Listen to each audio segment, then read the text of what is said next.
Today we are tackling a vehicle commander deck. Yeah, I was hoping we'd get one of these with the Aetherist Precons. That didn't happen, so we're doing it ourselves. Kolodin Triumph Caster is a red and a white for a legendary creature human pilot that's a 2/3. Mounts and vehicles you control have haste. Whenever a mount you control enters, it becomes saddled until end of turn. Whenever a vehicle you control enters, it becomes an artifact creature until end of turn. This is a fantastic commander for a vehicle strategy based deck because it automatically crews our vehicles as soon as they enter and gives them haste, allowing them to swing out and do what they need. So how are we building this deck? Well, it's quite simple really. It's just vehicles, creatures to crew them, and vehicles. But we've got a few shenanigans going on. Obviously, Kolodin might not be on the battlefield at all times. He could be taxed out of the game with command attacks. He could be controlled by somebody else. Anything could happen to him. So we're running other effects that automatically crew our creatures or our vehicles, and we're also running creatures that are best suited to crew our vehicles. So we're running Chandra Spark Contra Planeswalker, which allows us to automatically crew things, running some token generations to make some pilots, and then lots of big creatures. We're running 19 creatures in total, 2 sorceries, 26 artifacts, obviously that's our ramp and also our vehicles.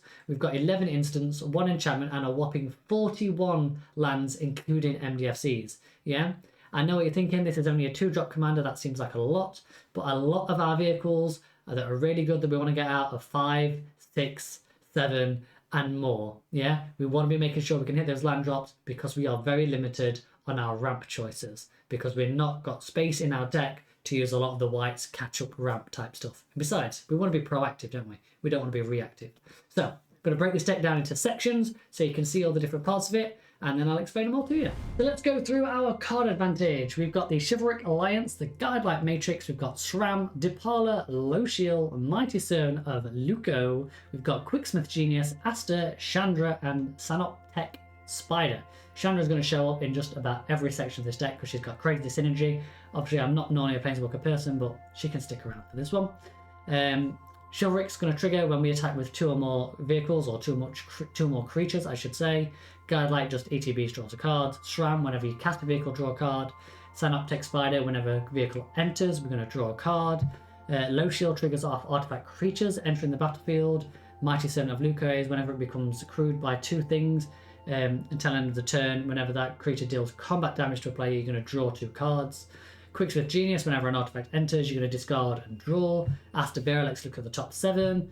Dipala, did I mention Dipala? Whenever becomes tapped, you can pay mana to look at the top X cards of your library and then put all the vehicles or dwarves into your hand. So yeah, some fantastic cards for card draw in our vehicle-based deck. Moving on to crewing our vehicles, we'll get across to the vehicles at the end. They're all the way over there, look. So crew, Hotshot Mechanic, Armed and Armored, Cloud Spire Coordinator, we've got the Giant Ox, the Guidelight Matrix, the Interface Ace, that's an ace card. We've got Dipala, we've got the Digsite Engineer, the Alacrian Armory, Aster, Chandra again, Start Your Engines, and the Illustrious Wonderglyph. Yeah, we've got Hotshot Mechanic, which basically is crew 4 instead of 2 power. We've got the Giant Ox and the Interface Ace, which both crew in terms of toughness. Interface Ace as well, when it becomes tapped, it becomes untapped. So it basically has crew 4 twice. Guidelight Matrix is a bit like Kolodin, our commander, so we can pay mana to crew the vehicle, rather than actually tapping a creature in case you want to keep up a defender. Dipala is a bit like Kolodin. We want to keep her at the back line, so we're going to use Kolodin and Dipala to crew our vehicles, keep them back, keep them safe, because we need to keep those effects on the battlefield. Digsite Engineer as well, whenever you cast an artifact spell, we're going to make a construct which gets +1/+1 for each artifact creature we control, which is another way of generating a pilot for 2 mana. The Armory, at the beginning of combat on your turn, choose up to 1 target mount or vehicle you control at turn turns, it becomes crewed or saddled. Aster Bear of the Blades gives everything crew 1. Then Chandra, obviously, at the beginning of combat on your turn, it allows you to automatically crew something. Start Your Engines just allows you to crew all of your vehicles all in one go. The Illustrious Wonderglyphs just makes a bunch of 1/1 colorless gnome artifact creatures at each upkeep, which allows you to crew stuff. Obviously, with Aster down, we can then crew anything we want with all of these lovely 1/1s, and it's a great Lord effect as well. Some fantastic crew cards there. So because we're a combat focus based deck, we've got a couple of ways of giving all of our vehicles evasion, and that's with Cannon Vaulter and the Aeronaut Admiral. Aeronaut Admiral just simply says that vehicles you control are flying. lovely jubbly. And the cannon vaulter is basically whenever they crew or mount a vehicle, whenever they saddle a mount or crew a vehicle, the cannon vaulter will give that flying until end of turn, but you've got to do it during your main phase. It's at this part of the video I'd just like to jump in and say thank you very much for watching so far. If you're enjoying yourself, hit the like button. If you've got any questions whatsoever, any card recommendations, drop them down in the comments below. Share the love, share all the card knowledge so everybody is aware. And yeah, if you want to see more content like this, consider hitting that subscribe button. It takes 2 seconds, really helps me out and gives you more of what you want. For protection in the deck, we've got Boros Charm, we've got Sedgery Shelter. How do we pronounce this, people? Sedgery? I don't know. You tell me. We've got Low Shield, because obviously it prevents combat damage to attacking artifact creatures you control. And we've got the Indomitable Archangel, which is Metalcraft. Artifacts you control have Shroud as long as you control 3 or more artifacts. We are definitely going to be controlling 3 or more artifacts. For ramp, we are running the obvious Soul Ring, Arcane Signet, Boros Signet, Talisman of Conviction. We've got Cloud Key, Cultivator's Caravan, Foundry Inspector, these are all obvious, Stormhelm Crusader, Voyager Crypt Welder, and the Magmatic Galleon. Yeah, all easy ramp bases in a vehicle-based deck. Don't need to explain those. For removal, we are running Blasphemous Act, Dispatch, Galvanic Blast, Road Rage, Swords to Plowshare, Legion Leadership, Chaos Warp, Generous Gift, Stroke of Midnight, and Chandra the Spark Hunter is obviously removal as well. So yeah, Blasphemous Act, remember, when your vehicles are just vehicles and not crewed, they are just artifacts. Yeah, they are not artifact creatures. So just take this into account when you're working out how much Blasphemous Act is going to cost and whether it's going to hit your board or not your board. With Dispatch and Galvanic Blast, you are most likely going to have Metalcraft, which is 3 or more artifacts. So you're going to be looking at the extra effect on those. And yeah, that's it. Everything else is pretty standard. Chaos Warp, Generous Gift, Stroke of Midnight will help deal with your non-land permanents, your pesky stuff, whereas everything else is designed to get those creatures out of the way so you can get through to deal that damage. For vehicles, we are running the Consulate Dreadlord, we've got the Colossal Power, we've got Smuggler's Copter, the Brotherhood of Vertibird, we've got Cultivator's Caravan, Mighty Servant of Luco, we've got the Peace Walker Colossus, the Nautiloid Ship, we've got the RMS Titanic, Unherded Express, Weatherlight, Guardian Sunmare, Knight Paladin, Magmatic Galleon, Guy Sovereign Console Flagship, we've got the Pride When Steel Flagship, Thunderhawk Gunship, the Reaver Titan, Valor's Flagship, and we've got Parhelion 2. Just remember, with a lot of these vehicles, you can customize them to the flavor of that you want. I've just tried to pick some pretty good ones from each mana value range, making sure that we've got good vehicles at the 1 mana, 2 mana, 3, 4, 5, 6, 7s, so we can cast them at all stages throughout the game. Remember, the best vehicles in these types of decks are the ones that are going to have the extra keywords, they have ETBs or attack triggers. Yeah, this is what's going to give you the most value out of a vehicle-based deck. Vehicles that do more than just go vroom. As for lands, it's pretty basic really. We don't need to do any max speed shenanigans or anything like that.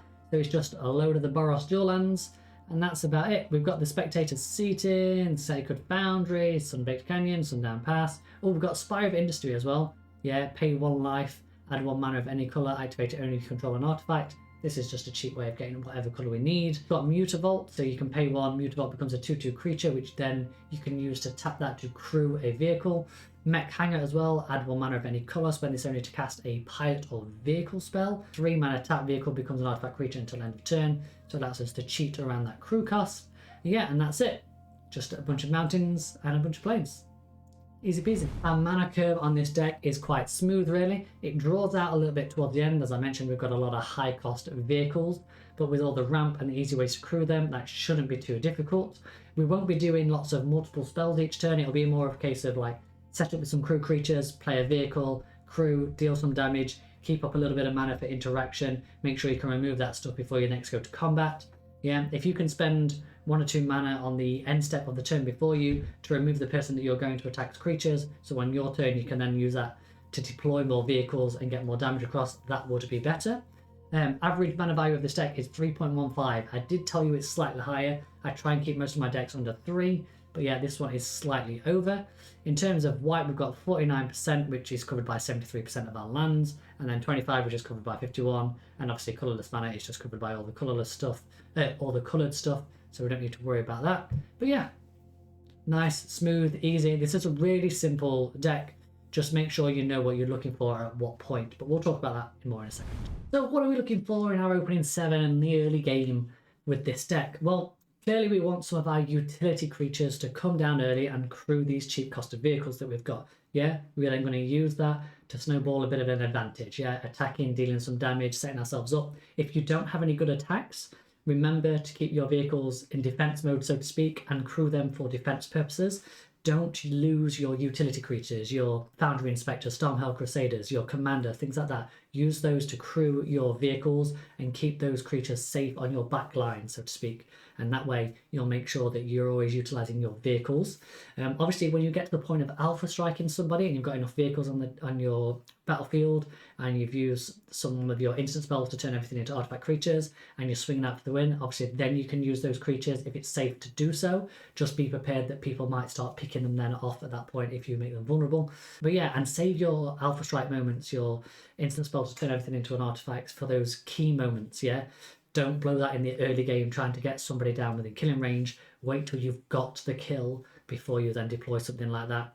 Yeah, and yeah, just take it from there. Just remember looking for your card advantage and your ramp pieces in the early game, using your utility creatures to crew your vehicles like your Commander, your Dipala, your Foundry Inspectors, all stuff like that to crew your vehicles, and then yeah, using your vehicles to do the bread and butter of the damage. But yeah, and save your evasion creatures as well for as of when you've got that good strike, because you play Aeronaut Admiral and then wait 2 turns before you attack with something. It's giving opponents so many priority passes to just remove that. So wait till you've got everything deployed, then drop the Aeronaut Admiral and then swing out for the lethal. But yeah, this is an absolute solid deck. If you like vehicle decks and you want to do some little shenanigans like this and it's combat based and it's Boros, it's fantastic. You can tweak this deck in so many ways. You can go vehicle combat tricks. You can do more vehicle artifact lords, stuff like that to buff your team even more. You could even make this into a budget deck by removing some of these top end vehicles that are quite costly. Some of them like 10-15 euros at this point. So yeah, you could remove those out. It's just due to the amount of reprints that they've not had, because a lot of them are in the Warhammer Precon, a couple of them on the Fallout as well. So yeah, maybe when they actually get universes within versions and we get the universes within set, if that ever happens, then we'll see something more like that. Magmatic Galleon, I just want to shout this card as well. This is great because a lot of our removal in this deck as well is direct damage, so this will obviously trigger the Magmatic Galleon. So that's a great card in this deck. If you're looking for a key vehicle piece, that's probably a good one there. Plus it only has crew 2, which a lot of our creatures can do quite easily. But yeah, it's a fantastic deck. You can make it budget if you wanted to. You can suit it up very quickly. There's obviously loads of stuff with Metalcraft in terms of expensive artifacts that you could put in if you wanted to do this. And yeah, good stuff. You can even throw the Transformers in here, something like Slicers if you really wanted to go ham and make people cry at the table. So yeah, a fantastic deck. If you've enjoyed this deck, I've got a whole other bunch of decks and there'll be another one up there for you to go now if you're feeling the Aether Drift stuff. So yeah, thank you very much for watching. I'll see you in the next video and goodbye for now.